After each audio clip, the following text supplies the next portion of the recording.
पाया कशी जात ब्रह्मदेव म्हणले मी जातो.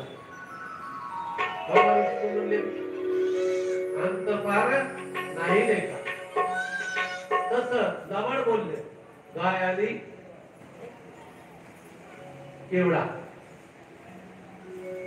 तसं या ठिकाणी अमृतच्या ठिकाणी तिथे नदीला विचारा म्हणले. तिचं नाव पुष्पक. त्या पुष्पक नदी लबाड बोलली तर विष्णूने तिला शाप दिला तुझे. तर ती घटना कुठं घडली? आपल्या जवळ आहे. कुठं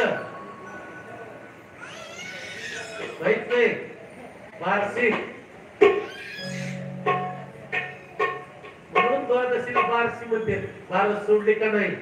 तिथं अमरीशाचं मंदिर आहे. म्हणून भगवंत बार्शीचा भगवंत. म्हणून बार्शीचा भगवंत आहे. म्हणून प्रति स्वर्ग आहे. पंढरपूरला नाही जाणं झालं तर तिथं जवळ आपल्याला बार्शी इथं तरी जायला पाहिजे. प्रति पंढरपूर आहे. प्रत्यक्ष अखंड अनुदान आहे तिथं सुद्धा. म्हणजे सगळ्याची कृपा, भगवंताची कृपा. भगवंताच्या मंदिरात मला सेवेचा योग आला. भगवंत घेतो करून सेवा. आणि ते भगवंताचं इतकं महत्व आहे. प्रत्यक्ष लक्ष्मी त्या ठिकाणी. आणि भगवंत आले म्हणून शिव सुद्धा आलेले. म्हणून त्या भगवंताच्या मंदिराच्या डाव्या बाजूला भगवान शंकराचं मंदिर आहे त्या काळातलं. जरूर कोणी बार्शीला जर गेला कधी आपल्या जवळ 100 किलोमीटरवर यायचो जरूर भगवंताच्या मंदिराचा दर्शन घेऊन या. बार्शीचे व्यापारी सतत अन्नदान.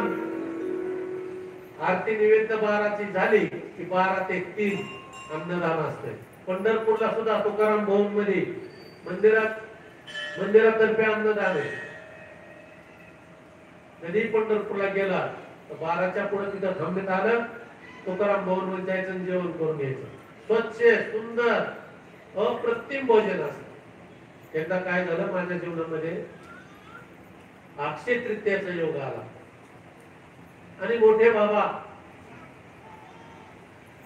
विठ्ठल महाराज घुले बंकट स्वामी आणि ते बरोबर असायचे. त्यांच्या पुण्यतिथीचा भागवत कथा सांगण्याचा योग आला पंढरपूरला. आणि अक्षय तृतीयाच्या दिवशी दर्शन घेतलं पांडुरंगाचं. उगाचच आपलं माझ्या जवळचं माणसाला म्हणलं आज आईवडिलाला जीव घालायचं आपण इथं भागवताकडे. एक फुलं विकणारी माता माऊली म्हणली बाबा तुमचे वडील जेवते तुम्ही काय करा जा पांडुरंगाचा प्रसाद घ्या. म्हणजे देव तुमच्या वडिलाला मिळाला. म्हणलं कुठं घ्यायचं? म्हणजे तुकाराम भवन.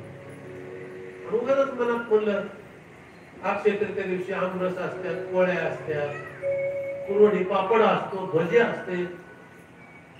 अक्षरशः मनात आणलं.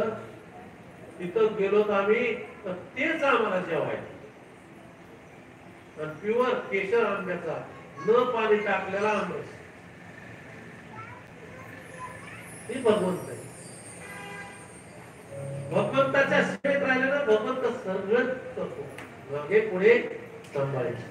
आणि आता राहिलेली कथा जी आहे अंबरीच्या नंतर असे राजे झाले. आता ते कथा आपण उद्या रामकथा घेणार आहोत. आणि रामकथेच्या शेवटी कृष्ण जन्म होईल. म्हणून सर्व भाविक भक्तांनी उद्या लल्लाच्या भेटीला यायचंय. कृष्णाच्या भेटीला यायचंय. सुंटवाडा वगैरे प्रसादाला सगळे थोडा थोडा आणायचा म्हणजे आपल्याला प्रसादाला होईल. पाळणा वगैरे करा. उद्या आपल्याला कृष्ण जन्म करायचा. गोपाल कृष्ण भगवान की जय. चला आरतीचे यजमान चला एक भजन घ्या.